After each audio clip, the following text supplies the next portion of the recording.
Yeksenia, and my channel is mostly about business strategies, finance, and lifestyle tips and tricks. If those are things that you're interested in, please continue watching.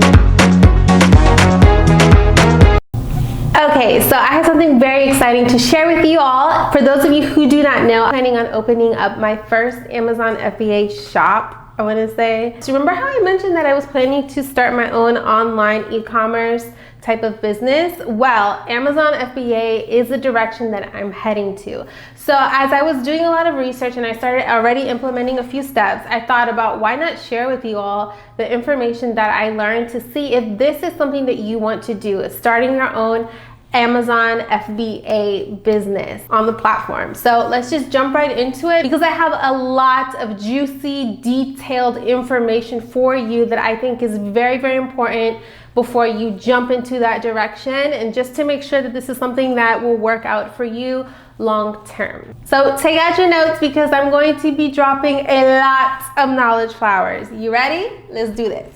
So for those of you who have not heard of Amazon FBA, to keep it short and simple, Amazon FBA means fulfillment by Amazon. You basically will be selling products on the Amazon platform and then they will ship it for you. That is the entire concept of using Amazon FBA. I'm going to share with you some stats, because we are going to be smart about this. If this is the direction that we want to go into, we need to know everything as much as possible. So I found this information on the Amazon Seller Central website. I will post the article here, but I'll just read it for you. Amazon has more than 300 million active subscribers and 90 million Prime subscribers in the US alone.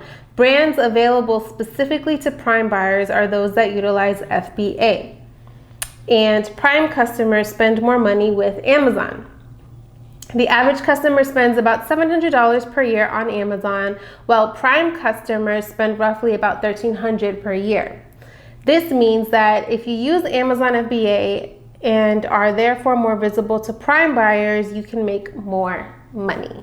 The absolute first thing that you want to direct your attention to see if starting an Amazon FBA business is right for you, at least in this point of time with your current financial flexibility, is to look at the startup cost. How much out of pocket is it going to ideally cost you to start an Amazon FBA, right? I feel like that's the first thing you want to think about, because does this require for you to shell out a lot of money, or is it something that you can work with maybe like $500 or less? I'm going to be transparent with you, okay? Some of the information that I'm going to tell you might not be what your ears want to hear, but I'm telling you the nitty-gritty truth. Selling on Amazon requires money up front. It requires more money than if you were going to sell on the Etsy platform. And if for those of you who are interested in learning a little bit more about the Etsy platform and to see if that's the direction that you want to go to, I will leave a link somewhere up here for you, somewhere here or here for you.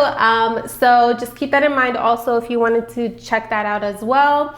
But selling on Amazon FBA is going to require a little bit more of a heftier cost up front. The bones of the Amazon FBA startup costs are going to be your products. If you are sourcing them overseas, you need to see how much it is per unit. So the startup cost is going to be your products, how much it costs per unit, per item. Then you have your shipping fees. So that depends where you're sourcing your product. Are you sourcing it within your current country, or are you sourcing it from overseas? The shipping fees to go to an Amazon warehouse are going to be entailed as well for that startup cost. I believe you can do it either by boat or by air. So that depends if you're doing it overseas. The third startup cost would be the Amazon fees. So I went to the Amazon Seller Central beginner website and I went directly to the source to see what are the fees that I, as a new seller, are going to expect when I'm selling my products online. I'm going to leave the article somewhere down here, and I'm going to read to you what is on the Amazon website. And it says, Amazon fees include 99 cents per each item sold. So Amazon has two accounts, which entails the individual account, which would be one that I would fall into. Amazon would charge a fee of 99 cents per item. Now, if you get the professional account, you'll be paying a flat fee of $39.99 per month, But it is advised for a new seller or for someone who is selling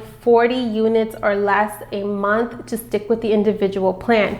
If you are selling more than that, then you can transition into a professional plan. Then you have your selling fees. So Amazon will charge you a certain amount for using their platform to sell your product. Then there's the Amazon shipping fees. So this depends on the product category that your product falls into, along with the buyer's option of shipping. And then there are FBA fees. So this pertaining to order fulfillment, storage, and optional services. And then we move into marketing your images and your branding for your product. So a lot of the Amazon FBA fees directly from Amazon are percentages. I won't be able to provide you those figures, but those are the fees that you are going to be needing to pay. Please keep in mind that you can always start with a lower price product, which will overall reduce the Amazon fees.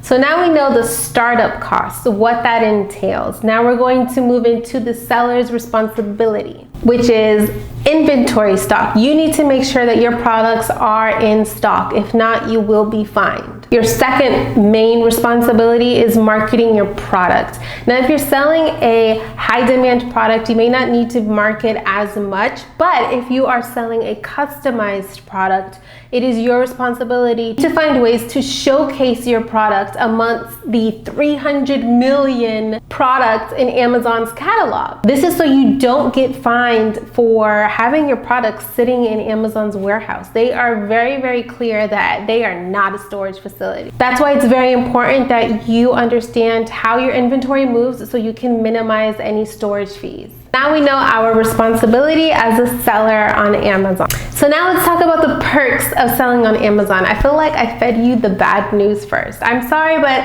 as I said, I really do want to be transparent with you, and I want you to know what you're getting yourself into. I have done so much research for months.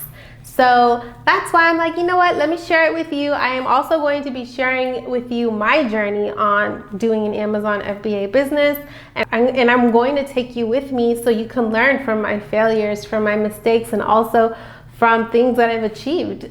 So let's get into the perks of the Amazon FBA. So the fulfillment by Amazon, they take on the logistics and the shipping, which allows you the time to now build your brand and expand your product line. So that is the benefit of using Amazon FBA. So for those of you who have started your online business, you may understand the hassle and the fees that come along with doing the shipping part of your product. Well, sellers on Amazon have a reduced shipping price when sending their products to Amazon because they also give them steep discounts in shipping costs. Another Amazon FBA perk is customer service management. They have 24/7 customer service where they help manage your returns and your exchanges. Along with another Amazon perk is that there's no inventory minimum. That means you have the ability to just sell one product on Amazon FBA, just one, as long as you want on the Amazon platform.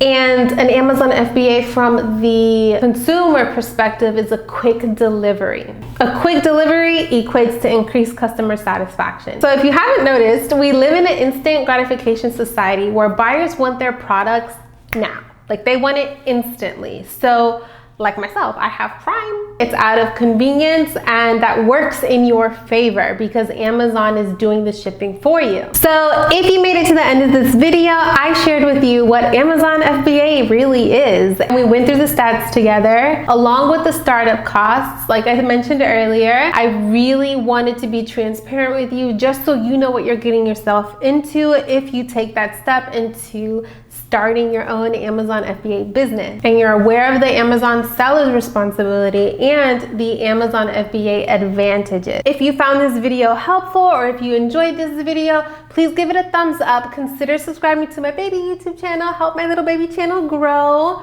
I really enjoyed making this video for you. As I mentioned to you earlier in my previous videos as well, I am going to start my own Amazon FBA business by the end of this year, and I'm going to take you behind the scenes. I want to share with you my journey. So that means my ups and my downs, my failures and my successes. Just learn from me. It'll be for free. I'm not going to be charging anybody.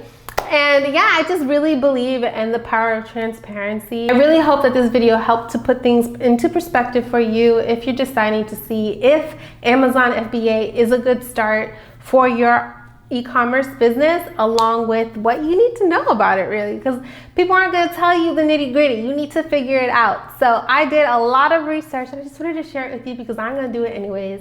So let's do it together, my future bosses. As always, I wish you happiness and success. I can't wait to see you next time. Bye.